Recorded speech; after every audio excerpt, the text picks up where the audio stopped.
नमस्कार मित्रांनो, मराठी सिरियल ह्या चॅनलमध्ये तुमचे अगदी मनपूर्वक स्वागत करते. प्लीज मित्रांनो, चॅनलवर जर नवीन असाल तर नक्की सबस्क्राईब करा. चला तर व्हिडिओला सुरुवात करूयात. सावळ्याची जणू सावली या मालिकेच्या येणाऱ्या काही भागांमध्ये अतिशय जबरदस्त टर्न आणि ट्विस्ट जो आहे तो लवकरच दिसून येणार आहे. कारण मित्रांनो, ज्यावेळेस आता सारंग जो आहे तो सावलीच्या घरी आलेला असतो तेव्हा जगन्नाथजी जे आहेत ते सावलीला सांगतात की सावली तुम्ही दोघे एकांतात बोला.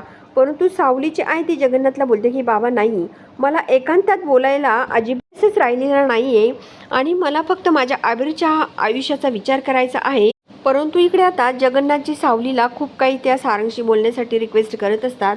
तेव्हा सारंग बोलतो की ठीक आहे जगन्नाथजी, मी बोलतो सावलीशी. तेव्हा आता इकडे जगन्नाथजी तेथून जातात आणि इकडे सारंग आणि सावलीची आई ते एकमेकांशी बोलत असतात. सुरुवातीला सारंग जो आहे तो सावलीसमोर हात जोडतो आणि बोलतो की सावली मला माफ कर. अगं सावली, मी तुला 8 वर्ष खूप काही शोधण्याचा प्रयत्न केला आणि तू कॉन्टॅक्ट नंबरसुद्धा चेंज केला. तुझा हा कॉन्टॅक्ट नंबर जो काही चेंज झाला त्यामुळे मला तुला कॉन्टॅक्ट करता आलं नाही सावली. प्लीज सावली, मी तुझी माफी मागतो. झालं गेलं सर्व विसरून जा. तेव्हा सावली बोलते की नाही, मी असं तसं काहीच विसरू शकणार नाही आहे. कारण ज्यावेळेस तुम्ही माझ्यावर हात उचलला त्याच वेळेस मी तुमचा विषय तिथे स्टॉप केला आणि तुम्ही जे काही डिवोर्सचे पेपर मला पाठवले आणि अजून एक महत्त्वाचं बोलायचं म्हटलं की तुमच्या आईमुळे जी काही आपल्या दोघांची ताटातूट झाली त्यामुळे मी आता कुठल्याच गोष्टीचा विचार करणार नाही आहे. तुम्हाला काय वाटलं की मी एका कोपऱ्यामध्ये रडत बसेल, परंतु समोरची परिस्थिती बघून मी ते करू शकले नाही आहे. कारण आलेल्या गोष्टींचा विचार करायचा, आलेल्या परिस्थितीचा विचार करून मी पाऊल उचललं असं पण इकडे सावली या सारंगला सांगत असते. आता सारंगला मित्रांनो हे सर्व ऐकून खूप मोठा एक धक्का बसलेला असतो. कारण सारंगने सावलीची माफीसुद्धा मागितलेली असते तरी पण सावली काही ऐकायला तयार नसते. सावलीला फक्त वाटत असतं की सारंगने लग्नच केलेलं आहे त्या सुशीला बरोबर, त्यामुळे सारंग सर जर त्यांच्या आयुष्यात थांबू शकले नाही तर मी तरी सारंग सरांचा का विचार करू असं म्हणत. आता इकडे सावली सारंगला बोलते की हे बघा, 8 वर्षामध्ये जे काही झालेलं आहे त्या आठवणींना तुम्ही उजाळाही देऊ नका आणि त्या आठवणींच्या जखमा तुम्ही ताज्याही करू नका. जे झालं ते झालं आणि मी सुद्धा आता तुम्हाला सांगते की सारंग सर, मी सुद्धा लग्न केलेलं आहे असं म्हणत आतमधल्या रूममध्ये जो व्यंकटेश असतो त्या व्यंकटेशला सावली आवाज देते आणि सावली बोलते की व्यंकटेशजी बाहेर या. तेव्हा आता बिचारा व्यंकटेश बाहेर येतो. त्याला काय माहीत की सावलीला नेमकं काय बोलायचं आहे. व्यंकटेश समोरून उभा राहतो तर इकडे सावली लगेच बोलते की हे आहेत माझे मिस्टर व्यंकटेशजी, मी लग्न केलेलं आहे असं जेव्हा आता सावली सारंगला सांगत असते तेव्हा मात्र इकडे सारंगच्या पायाखालची जमीन सरकलेली असते आणि बिचारा सारंग आता खाली बघू लागतो. त्याच्या डोळ्यातून गळागळा पाण्याच्या धारा वाहू लागतात. त्याला नेमकं काय बोलावं ते काही कळतच नाही. सावलीच्या मनात एक वेगळाच गैरसमज निर्माण झालेला असतो की सारंगने लग्न केलंय. दुसरीकडे आता सारंगने सुद्धा सावलीला स्पष्टपणे सांगितलेलं असतं की लग्न केलंय, परंतु आता इथे सारंगचंही लग्न झालेलं नसतं आणि सावलीचंही लग्न झालेलं नसतं, परंतु दोघे एकमेकांशी खोटं बोलत असतात. तर आता इकडे जेव्हा हा व्यंकटेशजी समोर येऊन उभा राहतो तेव्हा आता सावलीने स्पष्टपणे सांगितलेलं असतं की अबीर माझा मुलगा आहे आणि व्यंकटेशजी माझा नवरा आहे. आता इकडे सारंग सुद्धा बोलतो की हे बघ, मी सुद्धा लग्न केलेलं आहे आणि ओवी ही माझी मुलगी आहे. दोघे एकमेकांशी खोटं बोलत असतात आणि त्याच क्षणी आता सावली जेव्हा सर्व काही सत्य या सारंगला खोटं सांगू लागते त्याच क्षणी सारंग तेथून निघून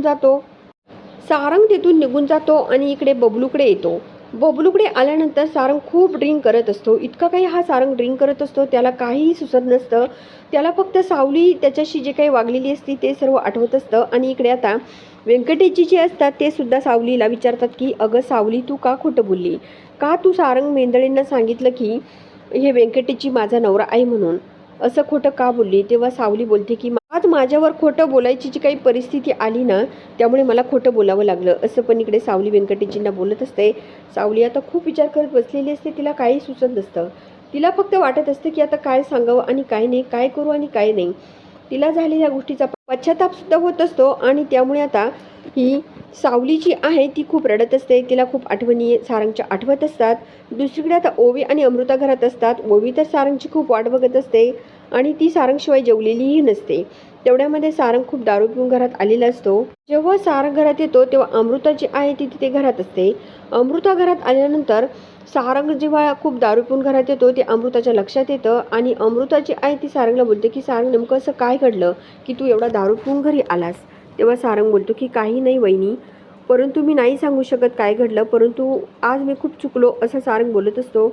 इकडे आता अमृता जी आहे ती खूप टेन्शनमध्ये आलेली असते आणि सारंग जो आहे तो इकडे वहिनींशी बोलत असताना ओवी जी आहे ती आता जेवणाचं ताट घेऊन येते आणि सारंगला स्वतःच्या हाताने जेवण भरू लागते.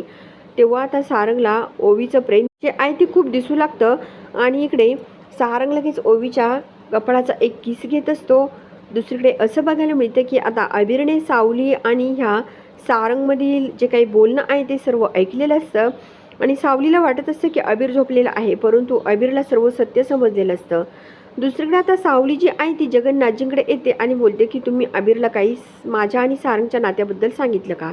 तेव्हा जगन्नाथजी बोलतात की नाही बाळा, अगं साऊ बाळा, तुम्हाला शब्द दिलेला आहे की अबीरला काही सत्य सांगू नका, त्यामुळे मी अबीरला काही सत्य सांगितलेलं नाही आहे, असं पण इकडे जगन्नाथजी सावलीला बोलत असतात.